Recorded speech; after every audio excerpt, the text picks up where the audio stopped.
Do you dream about your next trip? You're in the right place. On the Time to Talk Travel podcast, we come to you weekly to share places to go and what to do when you get there. Let's dive into this week's adventure.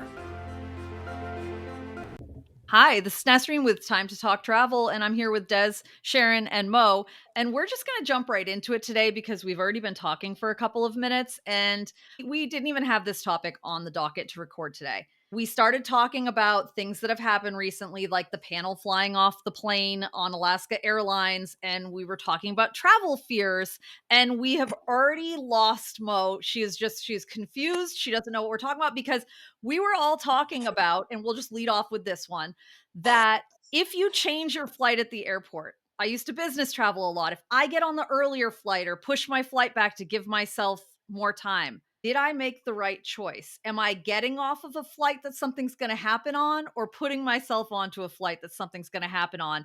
And three of us have that thought process. And I'm going to let Mo start because Mo's like, I don't know what you're talking I about. had to stop you. Say, what are you people talking about? Okay, so if you get the earlier flight, you get home faster, or you take the later flight, you get there later. Like, that is it. What is this? Like, you might die on one flight or not on another. That's what goes through your head? It's a fate thing, but I feel like I have a very strong sense of intuition sometimes. Like I have been on the highway driving, which I did a lot in some of my traveling sales jobs, and I have been like something is very wrong. I need to stop. And I will pull off the highway, and when I get back on there has been an accident, a major one. And so I trust my instincts, but maybe sometimes it makes me a little crazy. I think I that's goes serve in alcohol at the airport.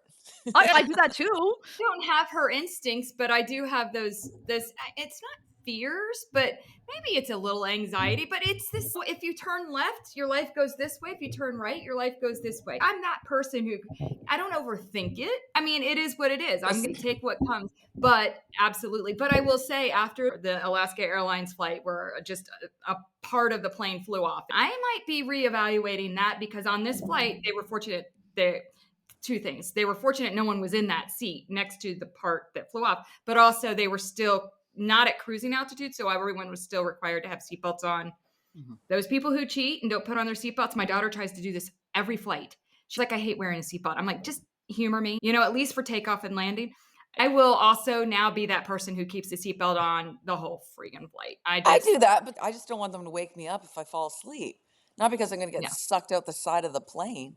I'm still going to sit in the emergency exit row. I still love that row. Now I have full on fear of flying. I've been battling it for 30 years. It comes and goes, but it was triggered by a crash landing. I was in a plane that lost an engine that got hit by lightning in my 20s, and I always leave my seatbelt on. I've had to assume the crash position. I'm already a person that struggles with anxiety, but it's changed me. I do have that fear, and there's a famous family story about changing flights when we were flying to, oh gosh, it was a wedding with all the kids, but they were little at the time, and a Spirit Airlines plane had just crashed, and we were on Spirit, and I just got the woogie. I was like, I can't get on this plane. I made my husband change our flights at the airport and spend like $4,000 to get to where we were going. I will never ever live that down because the plane that we didn't get on did not crash. But it had bad juju for you. But it had bad juju for me. If it had crashed, that would have been horrible. But you would have been like, man, I was right. It's a good man, but like, it's been like 20 years and he still brings it up. Okay. Anytime I get nervous about something, he's like, the $4,000 flight. See, I don't even think for me it's necessarily anxiety or nerves.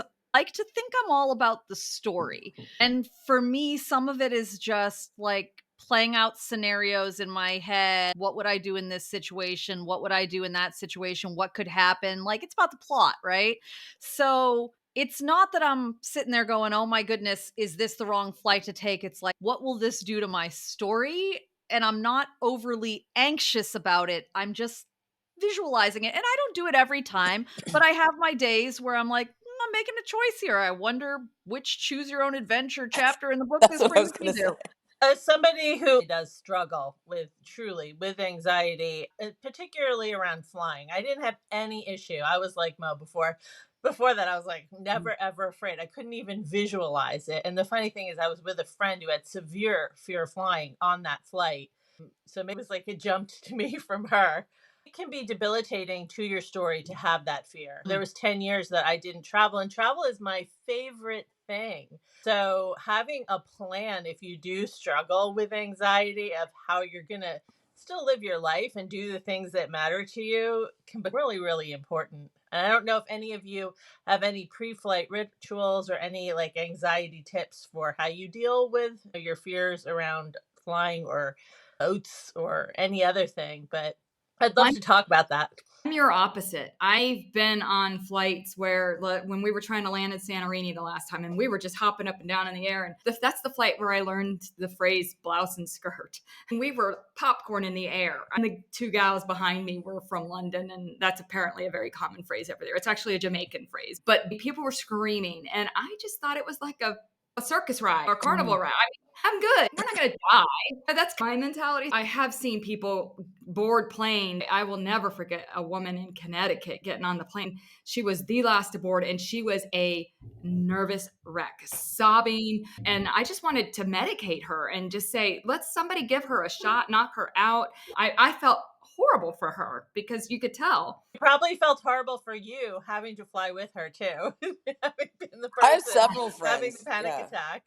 I have several friends I've traveled with on ladies' trips and girls' weekends away and whatnot that, yeah, they do have to take medication before they get on those flights because they are not good. They are not good flyers. They're really not. And it could be an hour flight or many hours. It doesn't matter. But they still go. They don't let it stop them. The problem with that now is so often like 2 or 3 of my last flights you've gotten on and then they haven't taken off for whatever reason. You have to get back off after an hour. If you're passed out trying to navigate, getting a hotel or whatever, I feel for you. When I think about that episode, was it Modern Family? Was Claire, one of them was afraid to fly and doped themselves up and was a hot mess on the family vacation they were going on. I have a friend like that who travels for work sometimes and she still does it, but she doesn't like flying at all. And she'll be like, oh, there was a tram at the Tampa airport? When did I get on a tram? I'm like a little lower dose. Like you just down a Yeah, the thing about my anxiety is if I medicate myself to the point where nothing's bothering me and I'm zonked out, I'm extra sure the plane's gonna crash and I'm not gonna have my facilities about me in order to like survive. It's like I have to just medicate a little bit. And I've learned a lot of tricks for distracting myself. For example, there's a phone game, Two Dots, and I'm on level 1000. Oh, wow. You know what? I only have played the game while I fly because you can trick your brain if you're doing one of those very repetitive gliding type games where you're arranging colors and patterns. It just interrupts the whole anxiety cycle. So that's even better than Xanax for me. You're going to start a new trend of microdosing anxiety medication for on the plane. Just enough to get on the plane. A children's Benadryl. Like, honestly, I'll tell you, I take a children's Benadryl and my apps. And that's enough for me now that I can get on a plane and still be functional. But check with your own doctor, not Dr. Sharon. Yes, amazing. Yeah, but check with your... It is important to be able to listen and get off the plane because the Japan incident, this jetliner was in a raging fire. They were really proud that the flight attendants were able to evacuate everybody in less than 18 minutes. And I'm thinking 18 minutes to get off a plane that's been hit. I'm out in 8 seconds now. Like as soon as someone opens any door, but if you've been drugged up or whatever and you're passed out in your seat, I wonder how many people they had to actually drag off. Just like when they had to land the plane in the Hudson River and they're evacuating it really quick. People need to be paying attention and able to evacuate and follow instructions. So there is a fine line there. I will say I don't want to introduce a new anxiety thing for anyone. Most like, I'm ready. Do it. Anyway, so bridges. And I know some people are like tunnels and bridges or whatever, but I was in Minnesota when the bridge fell and had just driven over it recently. And cars plunged into the river. I had accounts there. I went back. It was the road to the airport, to and from the airport. A lot of people took it all the time. Traffic was a nightmare for months and months after. And then I was in a hotel. I remember this so vividly, in a loft at the Philadelphia airport visiting another account. And there was a man who was a bridge assessor who went around the country assessing bridges.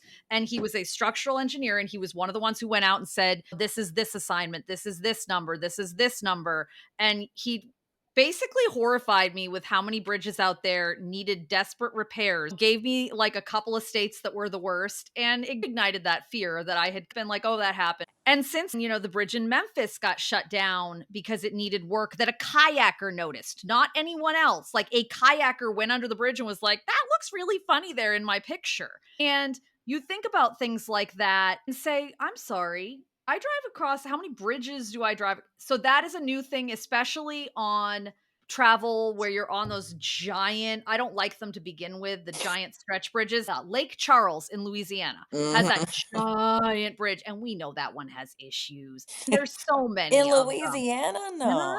So that's my fun other one, other than I know flying is a popular fear, but I don't like bridges and tunnels so much. I deal with it. I breathe through it or whatever, but I think about it. My father had a severe fear of bridges, and we lived in New Jersey, and he worked in Manhattan. And like we were constantly going into Manhattan, and we literally never ever went over a bridge to go into Manhattan. We only went through tunnels to get to Manhattan because of his severe fear of bridges. Of the Lincoln Tunnel has nothing to do with it being a tunnel. I remember looping around 3 different times because there was a traffic diversion. And by the 3rd time, I had run out of money for the toll. And I'm like, this can't happen again. I'm like crying in my car, trying to figure out how to get out of this loop that it keeps sending me through. But that's another story. Yeah, the result of my father's fear of bridges is that I have a fear of tunnels. And so now I love bridges. We drive every day. When planes and they're afraid of planes, I'm like, there are many more car accidents than there are plane accidents. Yeah. I guess if it's going to happen, it's going to happen. But do what you can to make it safe. Listen to the flight attendants give the rule. I need to tell myself this because I've tuned them out too, but they are trained for it. They are, as far as going over a bridge, I feel like if my car goes in, at least I can get myself out and I know I can swim to shore, assuming I'm not knocked out. Tunnels are a little more intimidating just because water starts spraying through the sides. You're down there. You don't need to worry about the water. When I lived in Boston, I got stuck out in Revere because I couldn't get back through the tunnel to get to the coffee shop I managed because a giant concrete slab fell from the roof of the tunnel and crushed a car.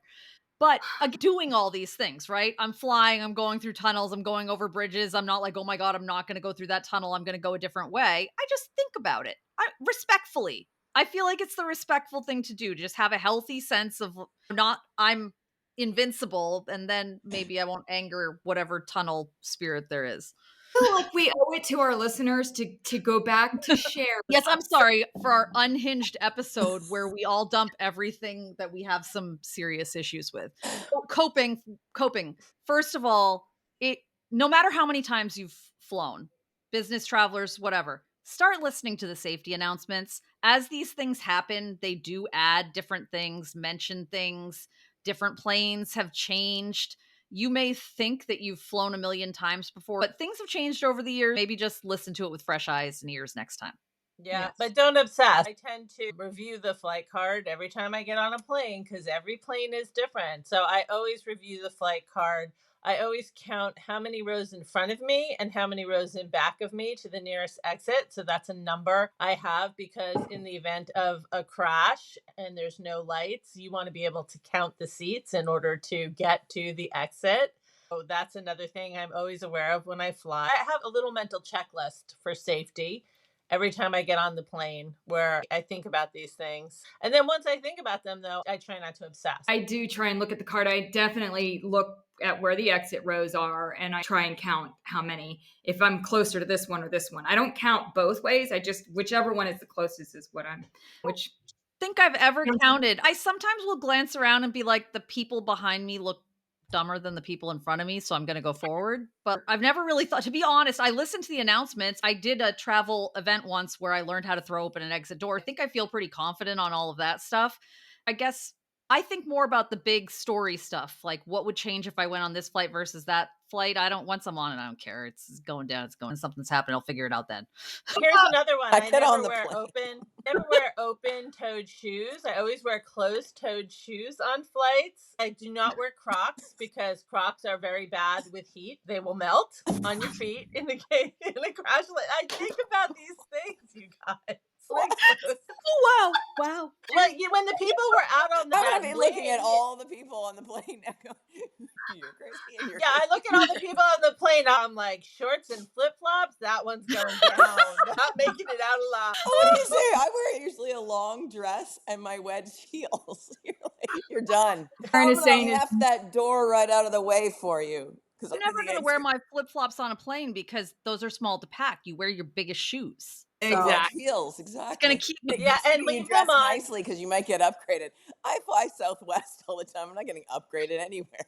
Leave your shoes on too, because like you take those shoes off, like the minute you take them off, that's when the plane crashes. The minute you Oh my The gosh. scientific rules of plane crashes, according to Sharon. I'm sorry, I'm dying over here. This is amazing. Okay, so Mo, is there anything travel-wise that you're not a fan of? Anything you're not going to do? Anything? I'm not going to jump out of a plane voluntarily. I can tell you that much. Did that? I've done that too. I'm not doing that. But no, I'm on the plane. I'm good. I'm cool as a cucumber. There's no big plan or stories or anxiety. I am usually just trying to get the app to work, watch a movie, sleep, get there, excited. Those are my thoughts. No things flying off or rocks melting on my feet. Or I will now have anxiety on the flight. I'll be like, I'll probably have, I'll be that person giggling to myself, by myself. And people think it's crazy because I'm thinking of all these things that you all are thinking about. Oh my goodness. Sharon said the closed-toed shoe thing, and all I could think of was tornado, because that's when you prep for tornado. And again, my husband's a first responder, so maybe I'm a little too prepared sometimes. But the big rule was as soon as we knew there was a tornado warning or whatever going around, a closed-toed pair of shoes for everyone went into the pantry that we would sit in if something actually came through, because afterwards there's debris. You can't be walking around in open-toed shoes or barefoot because a lot of injuries come afterwards. So Sharon, that's the closed toe flying theory, is that if you want to have closed toed shoes to walk around the rubble in? you want to exit the torn apart plane in your closed toed shoes, not in your flip flops. Oh, did you see the TikTok where the guy brought a parachute on the plane? Now, it was not because he thought the plane was going to crash. He was just transporting parachute because of something he was going to do later. But people filmed it and freaked out because it was a low budget airline. And there was a whole joke going around about how he brought it just in case. What would you do if you saw someone bring a parachute on a plane? I tell him to sit next to me. I'm gonna jump on his back. Going with you, man. Yeah. I'm gonna be that's holding on to your terrifying because feet. if it actually did, there probably people would swamp him. That's how you die. Don't bring a parachute on the plane. Oh. They say not to eat the ice on a plane because there might be bacteria. I feel like there are more of those kind of risks than the other. And even then, I want ice with my Coke. I'm going to live dangerously. I've yet to die from ice. Knock on wood. The coffee could do it to you too. Coffee machines don't boil the water. So whatever water they're using, if the systems aren't clean. So you're saying stick to vodka? Yeah, exactly. Okay, that one I can do. I'm trying to think of any other fears specifically that we should cover. Oh, I got some. Okay. This goes back to our favorite travelers. Like you said, keep your shoes on. It's gross. It's mostly my fear is who are going to end up sitting next to for that whole flight, and are they gross or doing annoying things? I try and keep a positive mindset because there's people that I have been on a 45-minute flight from Toronto to New York who I'm still friends with on Instagram. 10 years later, you're still connected and you still see each other's lives. Like that I love. That's the piece where you go, okay, what are you walking into? Like Sharon said, you have to put yourself in that right mental state to travel and not dwell on what could happen that's bad, but maybe dwell on what could happen that's great. Same. Risk and reward. I have another one too. Lice is a big fear of mine, and you can get lice from like plane headrests. Just FYI, that's a thing. My whole family got lice from an Airbnb when we were traveling abroad. Like literally, my whole family. We were with my parents and my kids, and we were all at this little B&B in Israel, and we all got head lice. It makes everybody's heads itch now. And it was a nightmare story. I have a fear of anyone getting lice again, so I'm always prepared. But I have to say that, like, how long does it take you to get on a plane? No, when your worst fears happen, it's actually I've been in a plane that was hit by lightning and crash landed. I've gotten the lice at the B&B. I'm like, I'm probably good now statistically. And also, I live to tell the story. And as you know what? I like to tell stories. So I'm like, you know what? These things happen. They were terrible, but they weren't like the worst thing. I have a funny story now. So having that perspective is sometimes a good thing. And so maybe one of our other tips is to just give grace to people because we don't know what processes they're going through as they get onto the plane or what they're worrying about. And just like you were saying with the woman who was just terrified getting on the plane, it happens where people are trying. They're really trying so that they can do things or they have a big occasion to travel for and they don't want to miss out. And so just not being a butthead at the airport and screaming and yelling and making things more stressful for people would be another piece of advice. Yeah, for sure. Would want to sit next to mostly being around somebody who isn't anxious, who's kind and not anxious makes such a huge difference. When you are struggling with anxiety, you're so worried about how other people are going to look at you on top of everything else. It's really such a blessing to sit next to somebody who is just kind and patient and goes such a long way to healing that kind of fear. Yeah. I think I'm an optimistic overthinker. I think about it, but I believe everything will end well. I don't see the harm also in letting flight attendants know. As you board, just say, listen, I'm stressed over this and maybe keep an eye on me or something because they will look out for you too. They appreciate knowing who's going to be the panic or the freaker. Here's another tip is that for a lot of people like me included, is that we know the fear is not rational.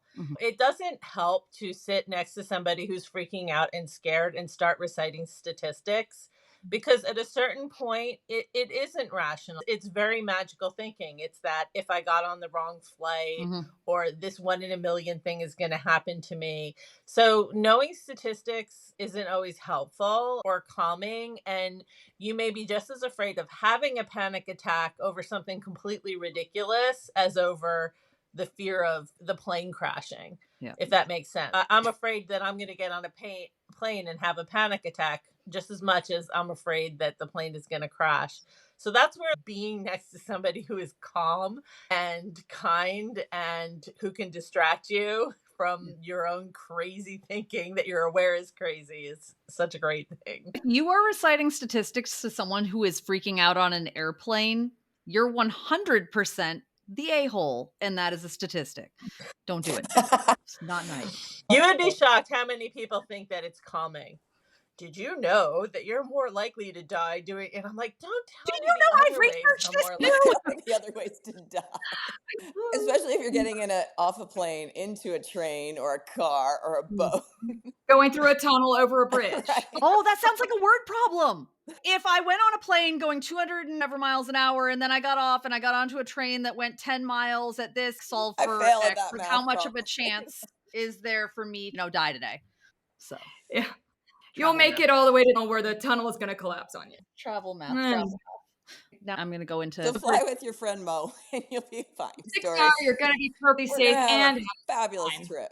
But if you think that you might not and something might happen, some of us understand.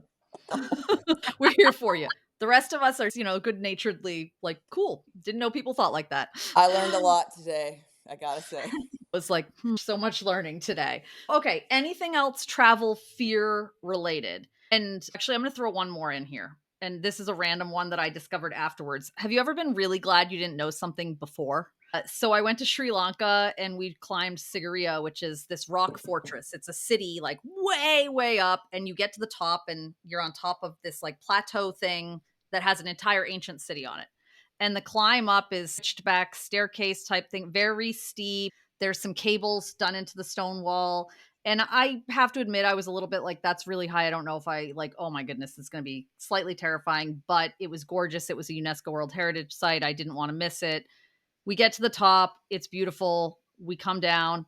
Later on, I noticed a couple of signs talking about bees, and I Googled it later. Apparently, bees attack people on there every year because they nest in the rock that it's on, and some people think they are the ghosts of ancient soldiers protecting their city. And good Lord, am I glad that I did not know that before I went and did not do that research because, swarms of bees attacking you as you climb up. Yeah, no. Sorry. So maybe don't look at everything before you go. Sometimes it's good not to know. As someone who's allergic to bees, you've just given me something else that I will never like, do no. and triggered yet another fear. I'm sorry. Let's just go through all the things that could possibly go wrong. I'm like, you're worried about bridges, but not this scary ass hike on the side of a mountain with killer bees. I do a lot. You know what? I'm not even worried about, like, I will drive across the bridges. I just think about it. And that is more a people failing, right? That is the bureaucracy not doing their job, okay? The other thing is a World Heritage Site rock. I've jumped out of a plane. I'm not a fan of spinning restaurants like up high. I just don't like it when they move up high. That, again, and that's a man-made, maybe it's a man-made thing. I don't trust that everything was done correctly for that. I'm not going to go stand on that glass thing that tips out over the city. Again, man-made. Yeah, If it's I'll do all those nature-made, I'll things. do it. Yeah. That's the thing there. But this could be a party game, Mo. You could throw out something and then we could tell you what could go wrong on it. I bet we could 6 degrees of Yeah, separation. no kidding. But okay, so now that we've properly not helped anyone and just given them more I to think totally want about, to hear what other people are rationally or irrationally afraid of when traveling. yes. If you see this episode, which you should really watch it because the faces are great. But if you've listened to it, if you see a clip of this, let us know what your irrational or rational travel fear is, what you can't stop thinking about, what your Roman Empire of the travel world is that you always think about when you're going to go travel. You let us know what that is. In the meantime, I have talked a lot about my ridiculous thought process. Anyone else have a thought process to add or a piece of helpful advice for anyone? Make sure you download that. That's a good thing. It can be anything. It can be like any pattern making apps in particular, any where you're solving patterns. More Petra. like, no, I'll check out with a movie. I'll just watch something, and I do remember that for years, and I think it's still the case. Airports would not show CNN actual news where you'd go sit at the because they didn't. If it had a plane crash, they weren't going to air that, so they had a special broadcast of news safe for airports.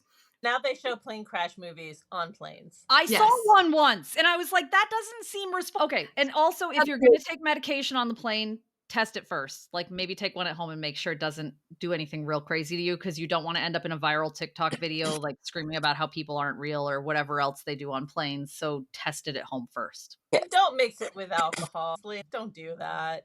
Don't tell my friends that. I'm gonna say I might have been that person who, but it wasn't.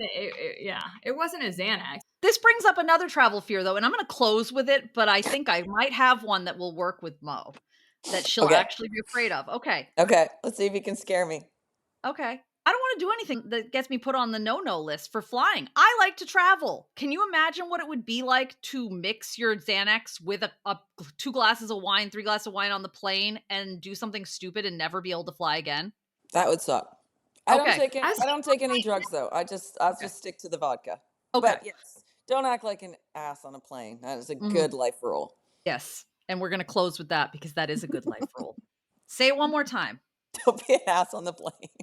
Okay. Keep the friendly skies friendly. Be nice. Until next time, when we talk about something else and try not to traumatize everyone, safe travel. This has been another episode of Time to Talk Travel, brought to you by #travels.com. You can keep in touch with us between episodes by checking out our site, joining our newsletter, or connecting with us on social. We've always got the information you need in our episode notes. Until next time, happy travels, and thanks for being a part of our trip.